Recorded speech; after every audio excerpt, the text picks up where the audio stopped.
Olá! O Envolve é um movimento impactante, preparado especialmente para você. Um programa de reavivamento espiritual e missionário, organizado para líderes e membros que desejam se envolver na missão de Deus. Todos os dias, a partir do dia 20 de março ao dia 9 de abril, às 4h59 da manhã, você irá participar dos 21 dias do poderoso jejum de Daniel, de 21 dias de um envolvente evangelismo digital, através do envio de cartas de Deus para você, para a sua família e para os seus amigos. De 21 dias onde a intercessão por pedidos de oração chegarão ao trono do Senhor. Além de 21 desafios diários que vão mudar a sua vida e das pessoas ao seu redor, onde nos aprofundaremos no estudo das profecias, no estilo de vida cristã e especialmente sobre missão. Neste evento, que será transmitido via Facebook e YouTube, teremos a participação super especial de 21 cantores e também a presença de 21 pregadores de todo o Brasil, que estarão participando para que você possa ter um encontro real com Deus.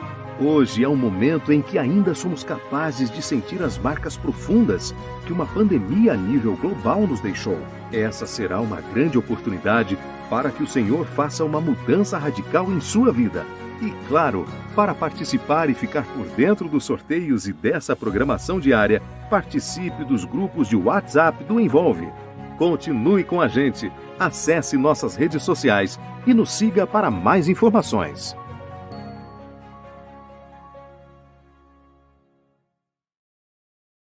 Nós aguardamos ansiosamente esse dia, mas quais serão os sinais da volta de Cristo? É sobre isso que a gente vai falar agora. E o pastor Michelson Borges vai estar com a gente agora, Darcy. Por favor, Michelson, está aí? Eu acho que ele está em Tatuí, né? Já vai vir para a gente aqui. E olha, chegamos, amigos, a quase 3.200 conexões simultâneas agora na madrugada e podemos melhorar. O pastor Michelson, ele é pastor, ele é jornalista, ele também é editor da Casa Procuradora Brasileira. Ele tem um livro bem conhecido, Darcy, A Chegada do Adventismo no Brasil, também a História da Vida, né? Livros conhecidíssimos nossos. Pastor Michelson, é um prazer estar contigo. Bom dia, pastor. Bom dia, meus queridos amigos, queridos irmãos. Que alegria começar esse projeto maravilhoso. Eu entendo que é praticamente um novo Pentecostes, né? Com mais de 3.000 pessoas, domingo cedinho, madrugada de domingo, conectadas para louvar a Deus, para ouvir a palavra de Deus, louvores. Isso é maravilhoso, né? Eu creio que Deus está realmente nos possibilitando um preparo espiritual para a breve volta de Jesus e ajudar uma geração a estar preparada para esse grande dia. Amém. Pastor, fique à vontade para Deus lhe usar neste momento, para trazer a palavra ao nosso coração. Você que está conectado aí, já vai compartilhando mais ainda, né, para que mais pessoas possam ter acesso à palavra de Deus. E também deixe o seu pedido de oração aí, que como o pastor falou aqui, a gente vai continuar orando durante todo o dia por você, pelo seu pedido, tá bom? Pastor, esse é o seu momento, Deus te abençoe e te use. Ok, eu quero convidar os amigos que estão aí Aliás, mais uma vez, pedimos que você compartilhe, né, o link dessa transmissão, se prepare aí para acompanhar essa jornada, teremos aí temas especiais que com certeza vão nos ajudar muito no preparo espiritual. Você já está vendo aí a apresentação que eu preparei em Preze, né? Angústia entre as nações. Eu convido você a pegar sua Bíblia aí, ou acessá-la, né? Hoje em dia a gente usa esses dois verbos, né? Abra sua Bíblia física ou acesse-a no seu dispositivo. Importante é nós termos agora o contato com o texto da Palavra de Deus. Eu quero começar com Lucas, capítulo 21. Eu vou ler os versos 7 a 10 e depois 25 a 28.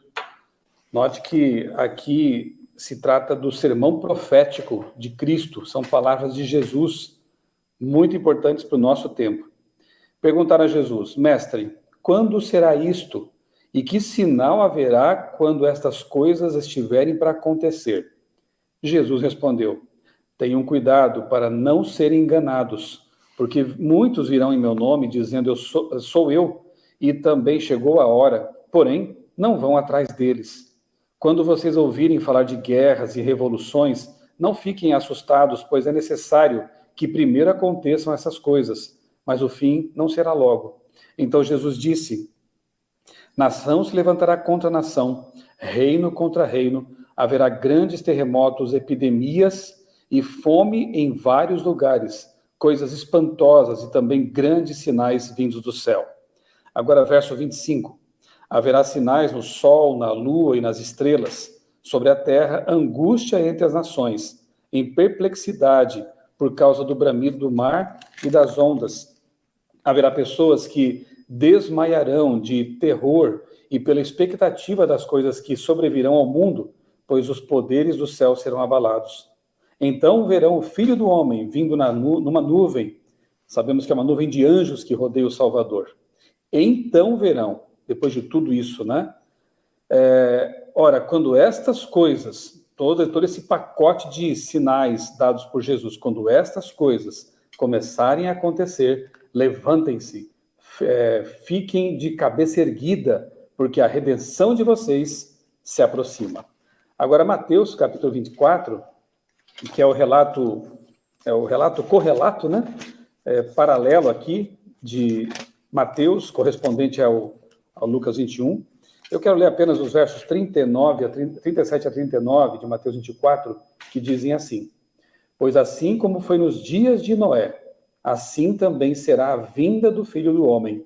Pois assim como foi nos dias anteriores ao dilúvio, comiam, bebiam, casavam e davam-se em casamento, até o dia em que Noé entrou na arca, e não o perceberam, até que veio o dilúvio e os levou a todos. Assim será também a vinda do Filho do Homem. Um tempo de distração, pessoas talvez mais preocupadas com o seu dia a dia ali, né? Jesus vincula sua vinda com os tempos de Noé, os tempos anteriores, né, ao dilúvio. Bem, eu quero citar aqui também para vocês um texto de Ellen White, em Testemunhos Seletos, volume 3, em que ela diz assim, reforçando aquilo que acabamos de ler na Bíblia: as calamidades em terra e mar, as condições sociais agitadas, os rumores de guerra são portentosos, são fortes, prenunciam a aproximação de acontecimentos da maior importância. As forças do mal estão se arregimentando e consolidando-se. Elas se estão robustecendo para a última grande crise. Grandes mudanças estão prestes a operar-se no mundo e os acontecimentos finais serão rápidos.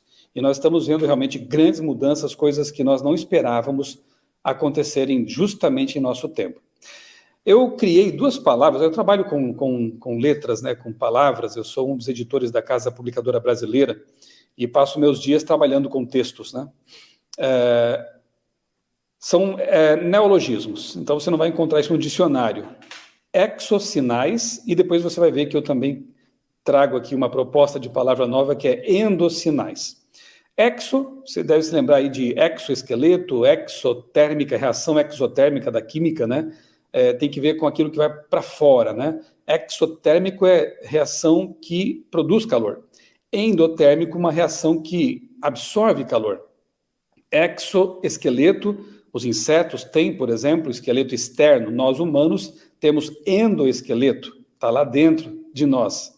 Então, eu pensei em trabalhar um pouquinho com vocês sobre os sinais no mundo que nos rodeia, os sinais de fora, e depois refletir um pouco sobre os sinais internos, sinais que têm que ver com a igreja. E nós perceberemos que em ambas as situações, a indicação da brevidade da volta de Jesus é muito clara. O texto que lemos falou de epidemias, e na verdade, pela primeira vez na história, não nos esqueçamos disso, né? Passamos aí 2 anos enfrentando isso, ainda o problema e o perigo não estão eliminados, né? Vivemos uma pandemia.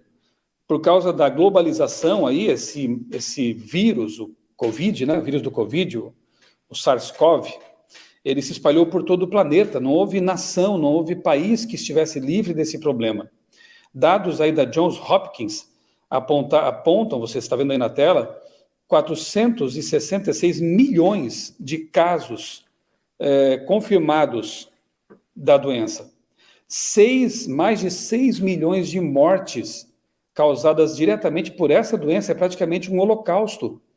E isso aconteceu recentemente. Se nós falássemos em 2019 que 2020 para frente as pessoas estariam usando máscaras,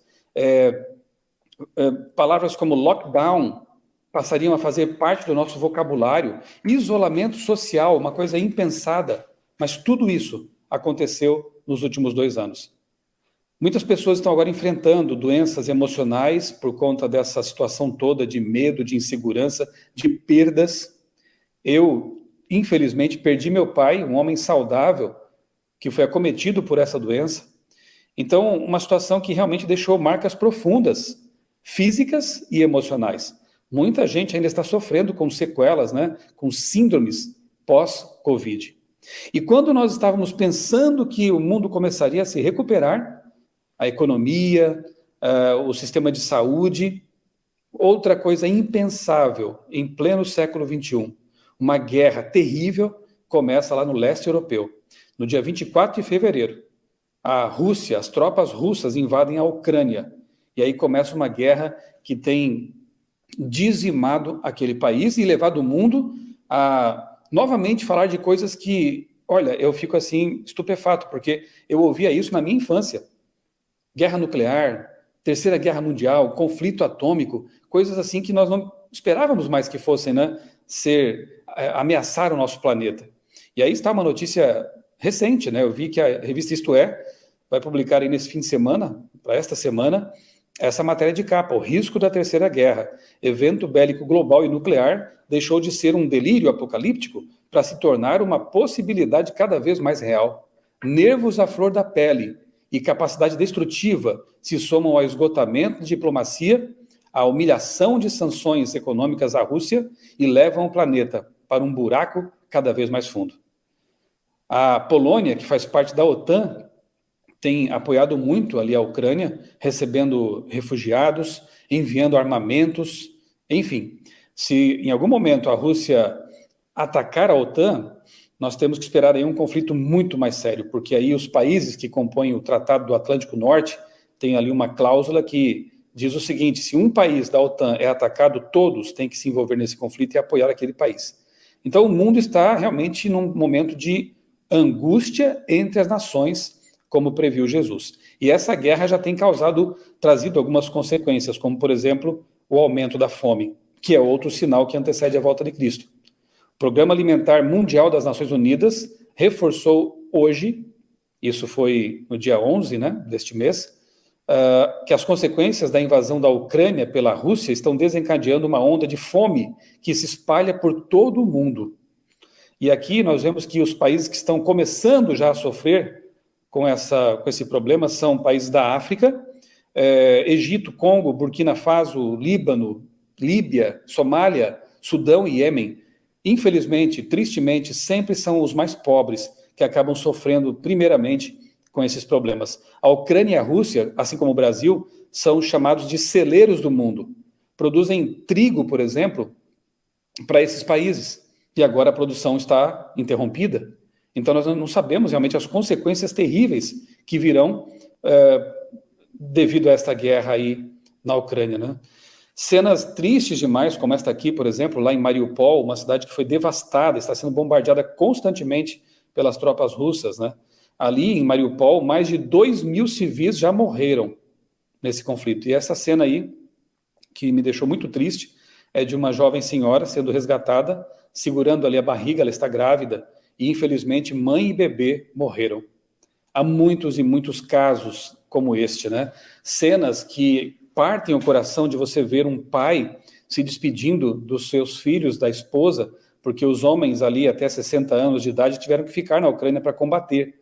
E as mulheres e as crianças tiveram que fugir sem saber para onde vão. Toda uma vida, tudo que você construiu, tenta se colocar assim um pouquinho na roupa deles, né? Toda uma vida, tudo que você construiu durante anos, você deixa para trás e leva numa única mala, numa mochila, numa bolsa, sem saber para onde está indo. Crise de refugiados terrível, mais de 3 milhões de pessoas estão nessa situação de refugiados. É como se, mais do que Belo Horizonte inteira, Campinas inteira, ali esvaziassem de uma hora para outra e a população tivesse que fugir para outros lugares, buscando segurança.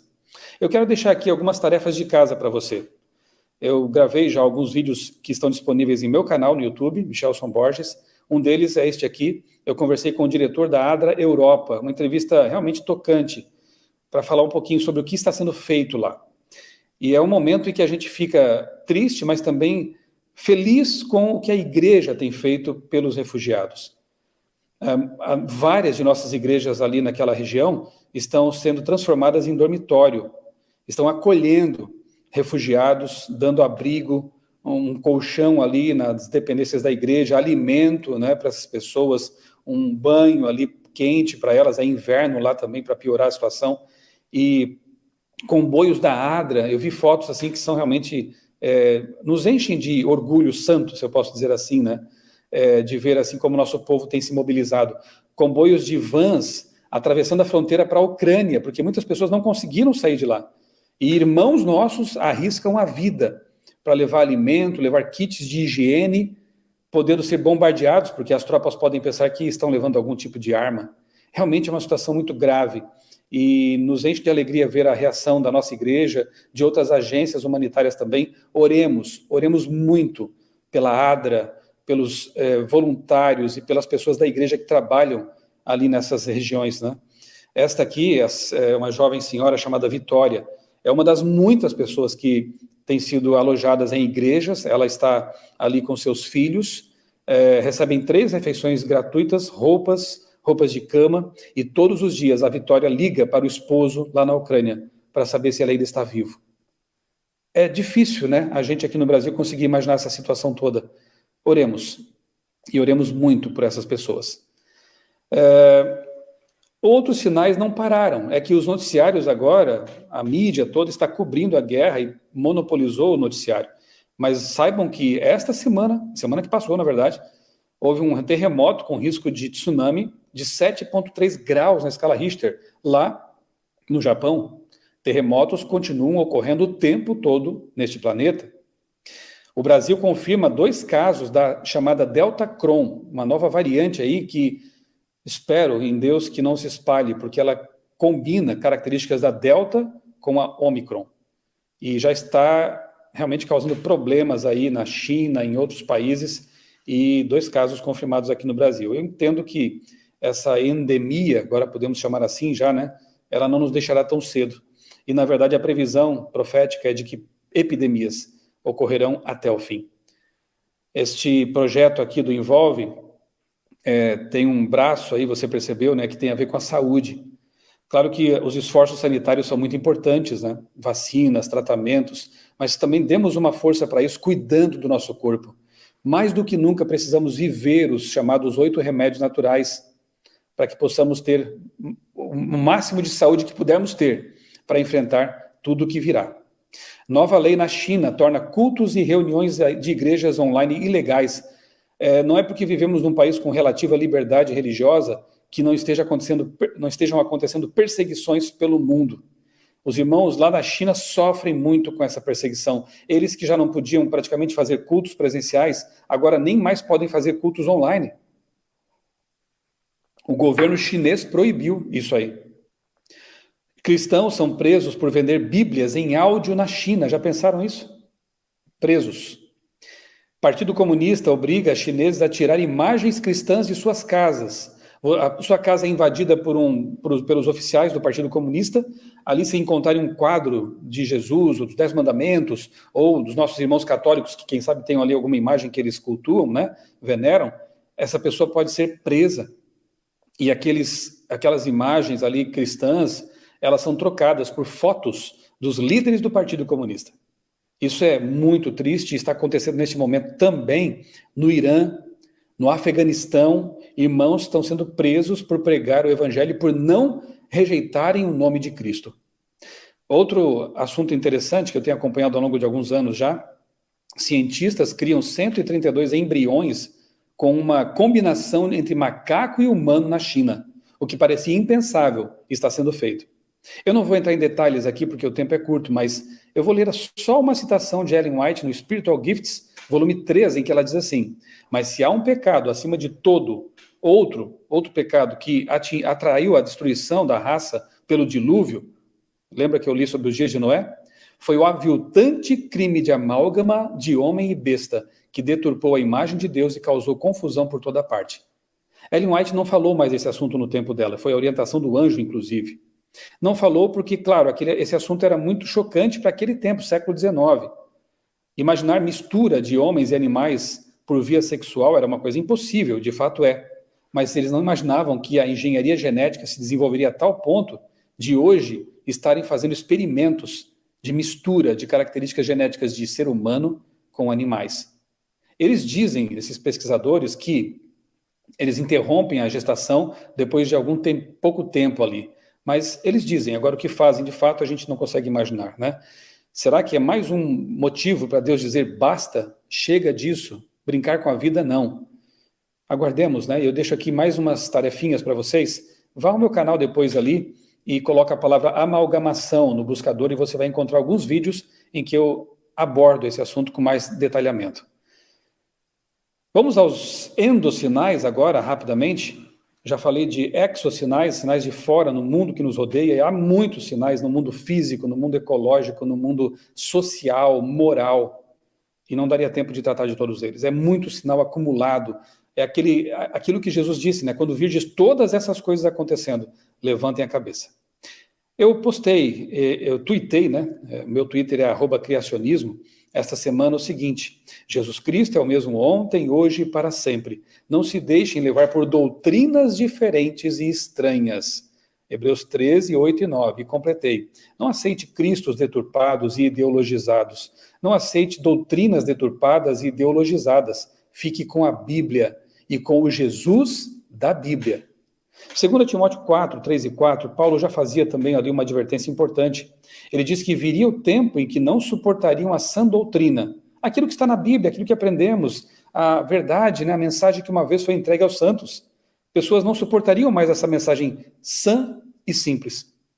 Pelo contrário, se rodearão de mestres segundo as suas próprias cobiças, como que sentindo coceira nos ouvidos. Eles se recusarão a dar ouvidos à verdade, entregando-se às fábulas, aos mitos. E que coisa isso a gente vê acontecendo em nosso tempo, né? Mais algumas advertências importantes aqui, uma de Jesus, uma de Paulo e uma de Ellen White. Cuidado com os falsos profetas que se apresentam a vocês disfarçados de ovelhas, mas por dentro são lobos vorazes. Colossenses 2,8, tenham cuidado para que ninguém venha enredá-los com sua filosofia e vãs sutilezas. Olha aí, a filosofia sobrepondo-se à revelação de Deus, conforme a tradição dos seres humanos, tradições humanas sendo colocadas acima da Bíblia, conforme os rudimentos do mundo e não segundo Cristo. Em Mensagens Escolhidas, volume 2, serão introduzidas divisões na igreja, serão desenvolvidos 2 partidos, o trigo e o joio crescerão juntos para a ceifa. Eu quero dizer para você, meu querido irmão, minha querida irmã, que essas profecias servem para nos deixar avisados e não escandalizados, porque essas coisas vão acontecer.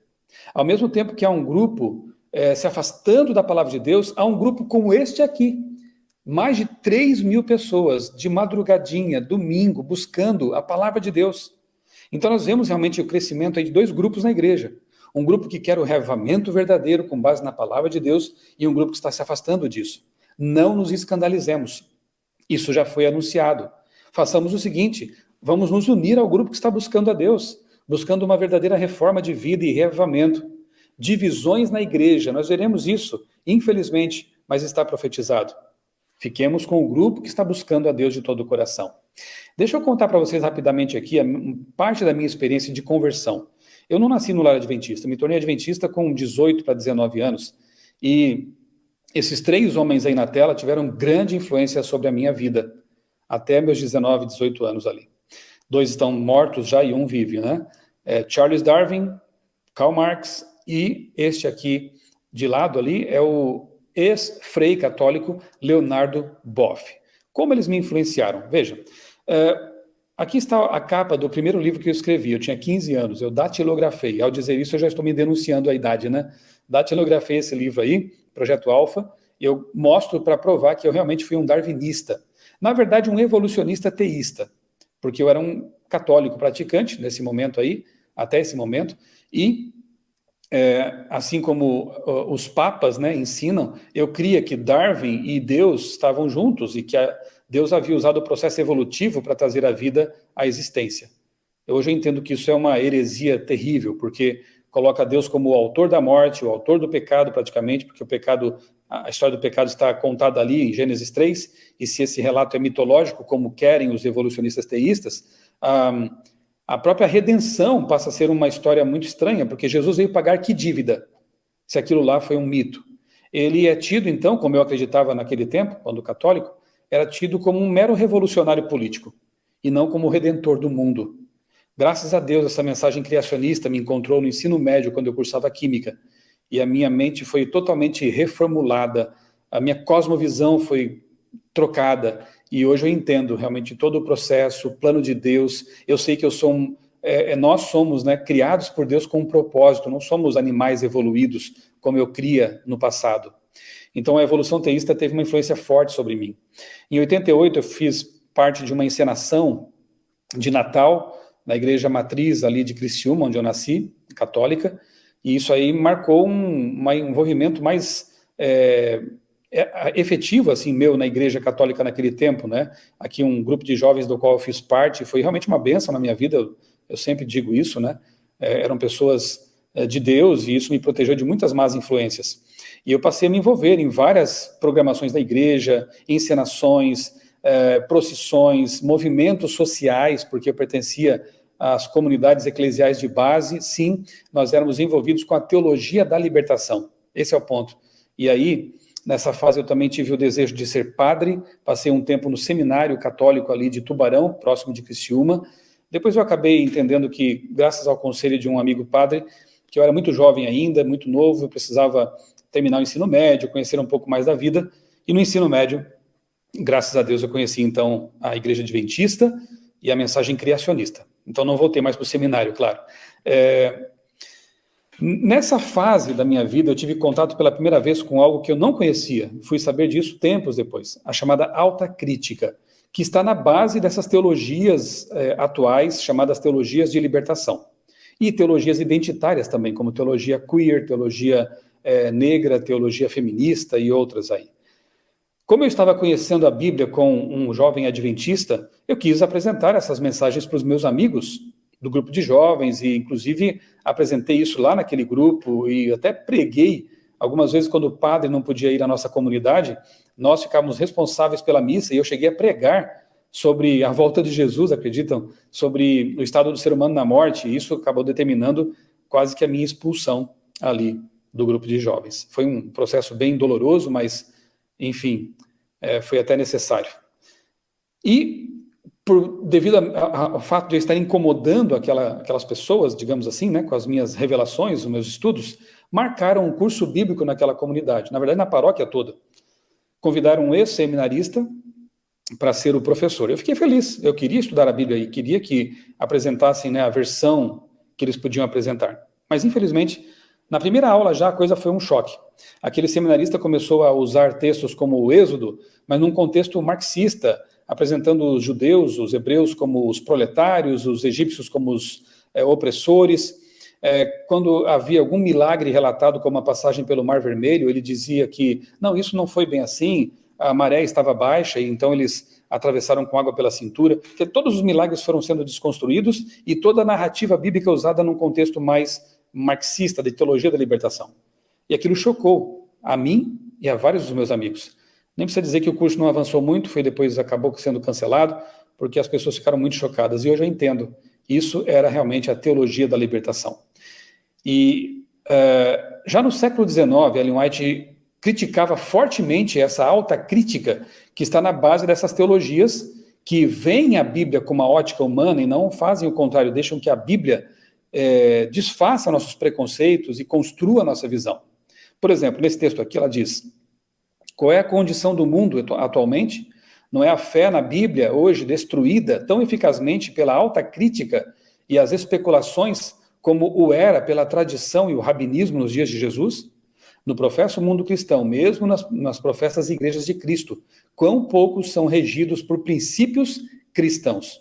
Nos círculos comerciais, sociais, domésticos e mesmo nos religiosos, quão poucos fazem dos ensinos de Cristo a regra do viver diário.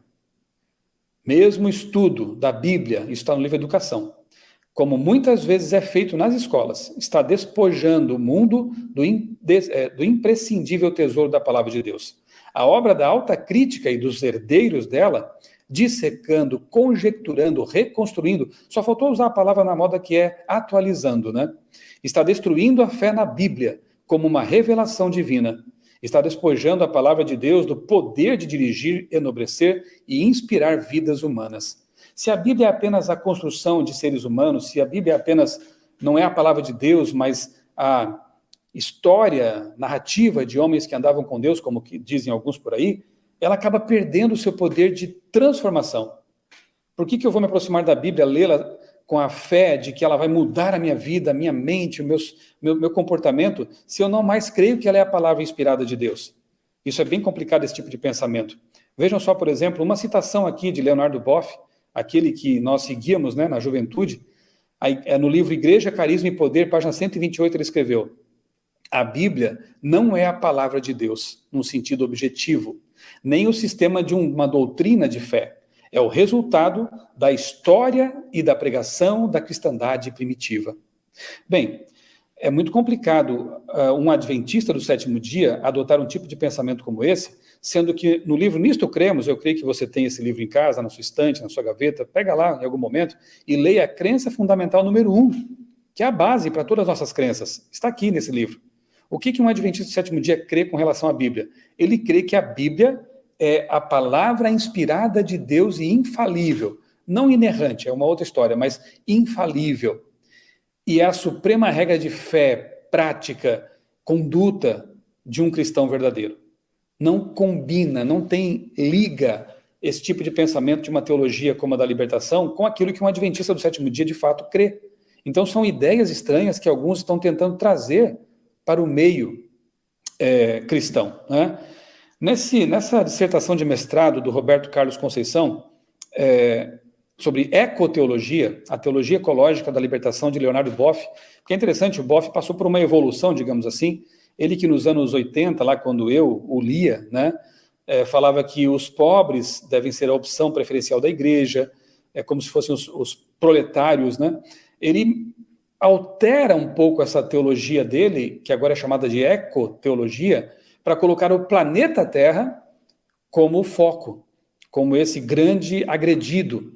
E aí nós temos uma teologia que, como diz aqui esse acadêmico, ela se aproxima mais do esoterismo, ela é mística, ela é panteísta. Isso tem tudo a ver com um estudo que temos feito aí ao longo de 10 anos a respeito do chamado ecumenismo. Se você não viu, eu quero mostrar aqui para você a indicação no meu canal. Há uns 2 anos, o Papa Francisco convocou um sínodo lá no Vaticano, chamado Sínodo da Amazônia.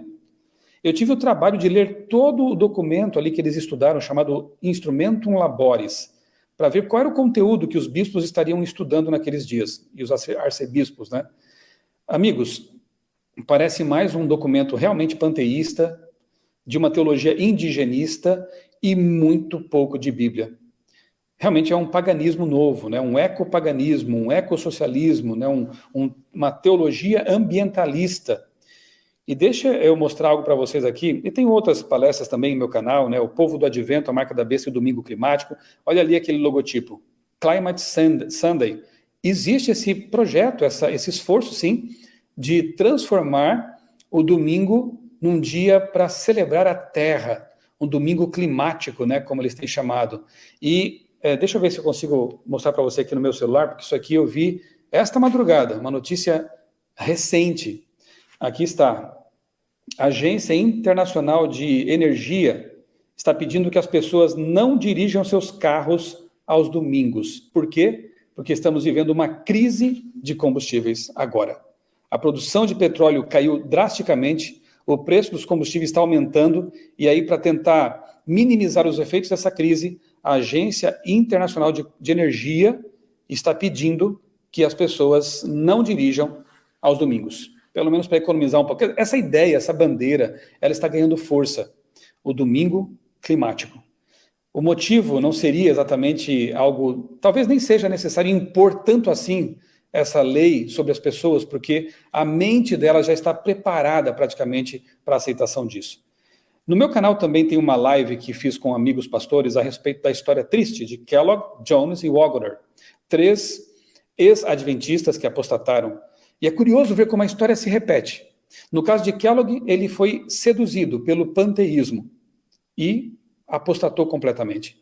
No caso de Waggoner, ele foi seduzido pelos pecados sexuais. Ele se envolveu com uma moça na Inglaterra e criou uma teologia absurda de um tal de casamento espiritual, com quem você teria afinidade espiritual. Ele deturpa a teologia para acomodar seus pecados sexuais. E Jones se tornou um crítico da igreja, criticava a liderança e a própria Ellen White. Me digam, essas coisas não têm se repetido ao longo da história e muito nesse tempo? Kellogg é tido por Ellen White como o autor, o fomentador do que ela chamava de apostasia alfa. E ela diz que viria a apostasia ômega, muito pior. Será que não estamos vendo de novo nascer esse movimento aí pagão, panteísta em nosso meio, que deturpa, minimiza a palavra de Deus e coloca ideias humanas, filosofias humanas acima da Bíblia? Acompanhemos isso, oremos profundamente por nossa experiência e fiquemos atentos, estudando a palavra de Deus, como Paulo disse a Timóteo, né? Como um obreiro que maneja bem a Bíblia, para que você não seja enganado por lobos devoradores. Para não dizer que só falei de um lado, né? Este aqui é um dos ideólogos muito insensado pela ala mais à direita, né? Olavo de Carvalho faleceu recentemente. Em um de seus vídeos ele fala assim, ó, o evangelho é obra da igreja.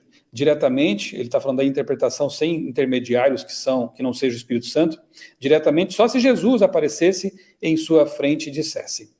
Ele sempre foi um defensor do catolicismo tradicional. Se a outra ala defende a teologia da libertação, que é uma teologia liberal, deste lado vemos então uma teologia tradicionalista, medievalista até, católica. Mas tanto faz.